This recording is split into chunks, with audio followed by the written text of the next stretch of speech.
əllərinə sürtür ki, sürüşməsin. Bu nədənsə bir qədər çox çəkdi. Bu isə bir qədər əvvəl Əlbəttə, Hindistan gimnastika üçün yeni ölkələrdən sayılmalıdır. Yəni, nəzərə alaq ki, indiyə qədər Bakıda keçirilən yarışlarda da mən demək olar ki, Hindistan idmançılarının çıxış etdiyi xatırlamıram. Və bu dəfə onların nümayəndələri də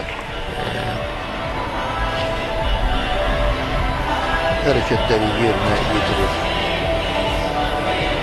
Yarışlarda iştirak edir. Yəni, o da öz mühazirətini saxlaya bilmədi.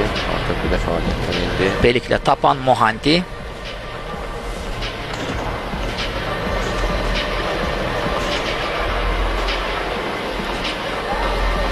Üçlü salto ilə fırlanma hərəkətini yerinə yetirdi.